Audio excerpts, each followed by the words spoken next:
23 जून है और 23 जून से रिलेटेड सारे मोस्ट इम्पॉर्टेंट करंट अफेयर को हम लोग पढ़ेंगे और उससे जुड़े हुए तथ्यों को भी समझेंगे। तो चलिए शुरू करते हैं। पहला क्वेश्चन है, हाल ही में किस देश ने अपने नागरिकता कानून में संशोधन का प्रस्ताव लाया है? तो ऑप्शन ए है पाकिस्तान, ऑप्शन बी है बांग्लादेश, ऑप्शन सी है भारत, ऑप्शन डी है श्रीलंका और ऑप्शन ई है नेपाल। तो सही आंसर है नेपाल, यानी ऑप्शन ई सही है। नेपाल की संसदीय पैनल ने हाल ही में देश की नागरिकता कानून को संशोधित करने का प्रस्ताव दिया है। यह संशोधन का प्रस्ताव वहां की संसद में आया है। कहां पर? वहां की संसद में, नेपाल की संसद में। इस प्रस्ताव के तहत भारत या अन्य किसी देश की बेटी को नेपाल की बहू बनाने के बाद भी यहाँ की नागरिकता के लिए 7 साल का इंतजार करना पड़ेगा। नेपाल की मुख्य विपक्षी दलों ने इस कदम की आलोचना की है।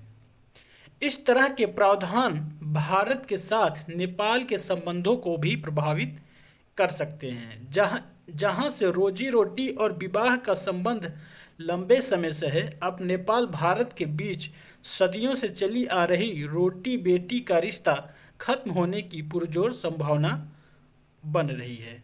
बता दें कि हाल ही में नेपाल ने अपना नया एक मैप जारी किया है, जिसमें भारत का लिपुलेख, काला पानी और लिपियाधुरिया को अपने देश में शामिल कर लिया है। नेक्स्ट क्वेश्चन है, रूसी विजय दिवस में भारत की तरफ से कौन प्रतिनिधित्व करेगा? ऑप्शन ए है एस विजयशंकर, बी है राजनाथ सिंह, सी है डॉक्टर हर्षवर्धन और डी है इनमें से कोई नहीं। तो सही आंसर है राजनाथ सिंह, यानी ऑप्शन बी सही है। रूसी विजय दिवस में भारत की तरफ से राजनाथ सिंह हिस्सा लेंगे। केंद्रीय रक्षा मंत्री राजनाथ सिंह 22 मई को रूस के लिए रवाना हो गए हैं। 3 दिवसीय दौरे के दौरान दोनों देशों के बीच रक्षा और रणनीतिक साझेदारी पर भी चर्चा होने की उम्मीद है। इस वर्ष का विजय परेड द्वितीय विश्व युद्ध के दौरान सोवियत संघ के सम्मुख नाजी जर्मनी के आत्मसमर्पण की 75वीं वर्षगांठ के अवसर पर मनाया जा रहा है।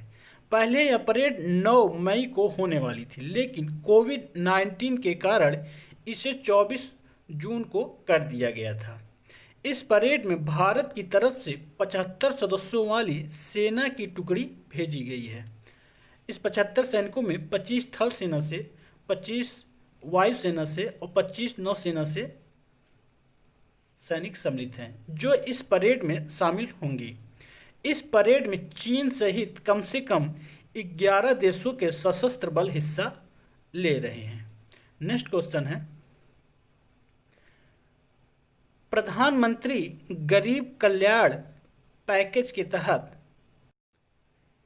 कितने करोड़ नागरिकों को वित्तीय सहायता प्राप्त हुई?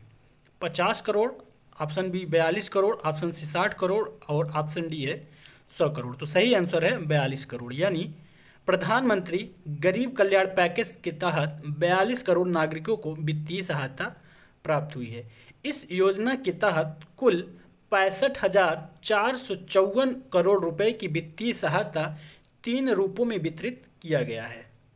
पहला है प्रत्यक्ष लाभ अंतरण, डीबीटी के माध्यम से लाभार्थियों को, जैसे महिला जनधन खाता के धारक व महिला विधवा के तहत दिया गया। दूसरा एलपीजी सिलेंडर प्रदान कर उज्ज्वला योजना के तहत प्रदान किया गया।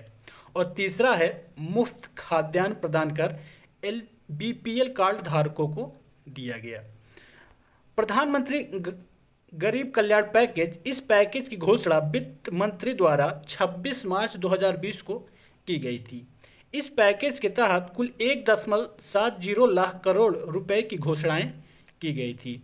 इस पैकेज के तहत मई तक 8.52 करोड़ एलपीजी सिलेंडर प्रधानमंत्री उज्ज्वला योजना के तहत वितरित किया गया। 2.81 करोड़ लाभार्थियों, वरिष्ठ नागरिक, विधवाओं, दिव्यांगजनों को 2,814.5 करोड़ रुपए प्रदान किए गए। किसको किसको? वरिष्ठ नागरिकों को और विधवाओं और दिव्यांगजनों को। तथा 20.62 करोड़ महिलाओं को जनधन के तहत सीधे 500 रुपये वितरित किए गए। ये सब किसके तहत किए गए? ये सब प्रधानमंत्री गरीब कल्याण पैकेज के तहत किए गए। नेक्स्ट क्वेश्चन है, प्रवासी मजदूरों के लिए जॉब प्लेटफॉर्म का निर्माण किसके द्वारा किया जाएगा? ऑप्शन श्रम संगठन के द्वारा, बी भारत सरकार के द्वारा, सी नीति आयोग के द्वारा और डी इनमें से कोई नहीं। तो नीति आयोग प्रवासी मजदूरों के लिए जॉब प्लेटफॉर्म विकसित कर रहा है, जिसका उद्देश्य श्रमिकों को अपनी भाषा और स्थान में नौकरी खोजने में मदद मिलेगा।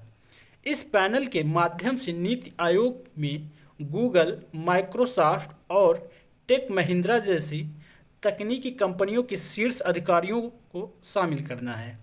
यह प्लेटफॉर्म लॉकडाउन की अवधि के दौरान नौकरी खोने वाले प्रवासी कामगारों को मद्देनजर रखते हुए इस प्लेटफॉर्म का विकास किया जा रहा है। नेक्स्ट क्वेश्चन है, केंद्र सरकार ने तीनों सेनाओं को कितने करोड़ रुपए का इमरजेंसी फंड जारी किया है? ए है 200 करोड़, बी है 400 करोड़, सी है 600 करोड़ और डी है 500 करोड़। तो बता दें, केंद्र सरकार ने लद्दाख में चीन के साथ जारी विवाद के मद्देनज़र एक बड़ा फैसला लिया है।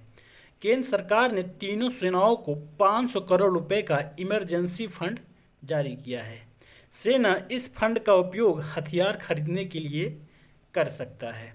चीन की पीपुल्स लिबरेशन आर्मी से किसी भी सीमा पार से होने वाली आक्रामकता से भारतीय क्षेत्रों की सुरक्षा के लिए भारत ने अपनी विशेषीकृत फोर्सेस को तैनात किया है, जो गुरिल्ला युद्ध में प्रशिक्षित हैं।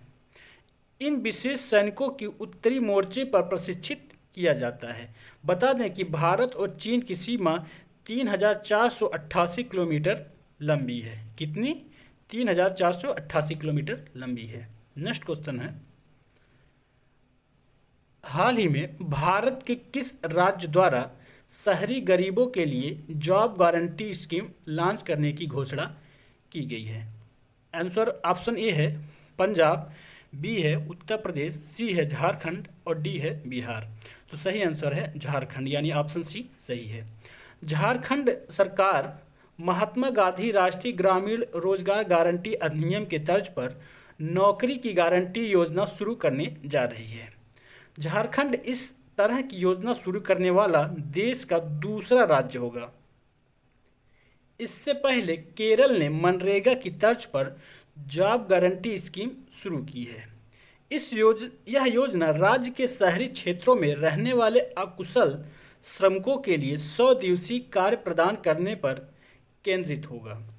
शहरी गरीबों के लिए आजीविका सुरक्षा बढ़ाने के उद्देश्य से बनाई गई इस योजना का नाम मुख्यमंत्री श्रमिक रखा जाएगा।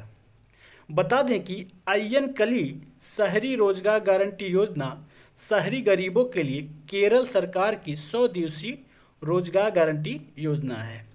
इस योजना के तहत बेरोजगारी भत्ते का भी प्रावधान किया गया है। नेक्स्ट क्वेश्चन है, अम्बुवाची मेला कहाँ पर आयोजित किया जाता है?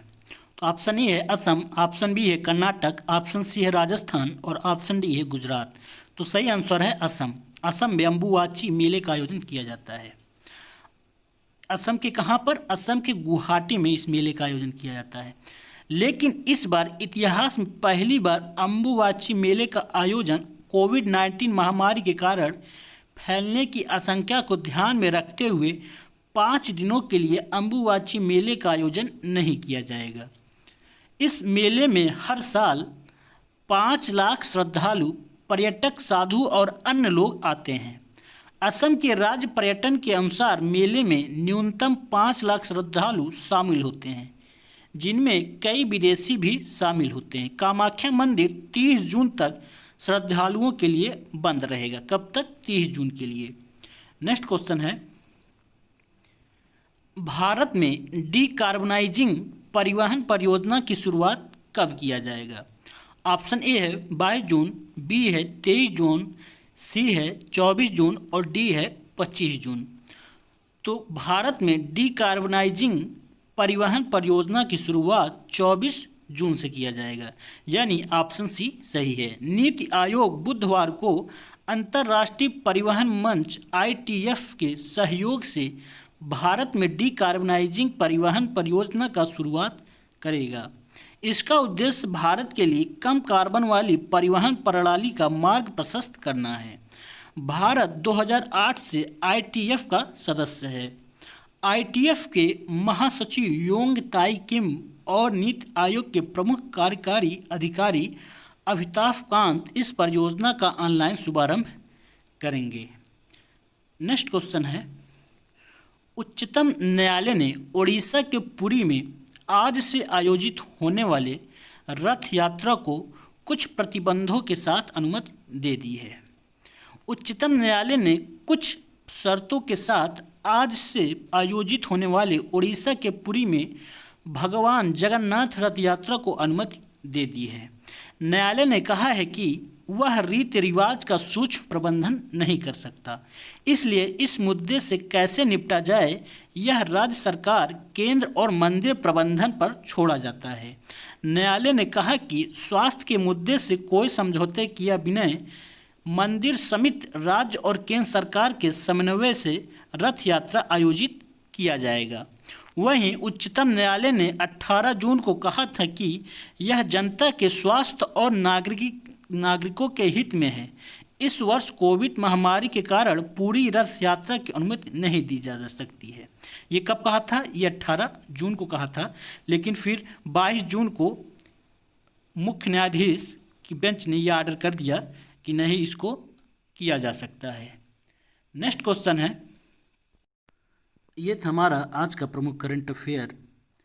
हमारे इस वीडियो को अधिक से अधिक शेयर करें तथा लाइक करते हुए, अगर आप हमारे चैनल पर नए हैं तो हमारे चैनल को सब्सक्राइब करें।